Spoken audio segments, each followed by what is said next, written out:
Try this really easy way to introduce your dog to the placeboard.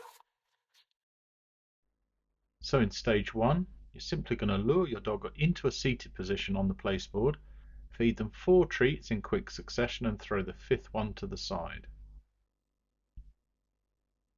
Repeat this process several times so that your dog starts to learn good stuff happens when they sit on the placeboard. Now, if you're struggling to get your dog to sit on the board, generally I find it helps if you take them in over the short edge of the board. Imagine parking your car in a parking bay.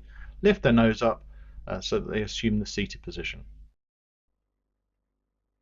Okay, now on to stage 2. So if you've done enough repetitions of stage 1, just take a step back, disengage with your dog and let them work it out.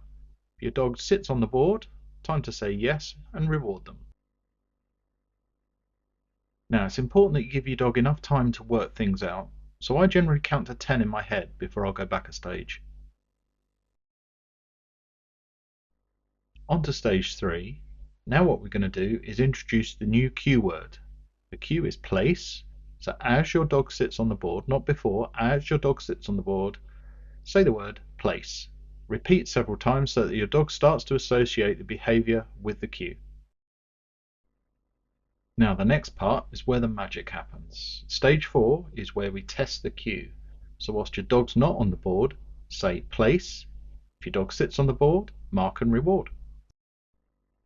Now in stage 5, take a step back. So we're going to add a bit of distance. Repeat the process in step 4, say place. Allow your dog time to work it out. When they sit on the board, say yes and reward. Stage 6 and beyond is just where you keep adding more distance.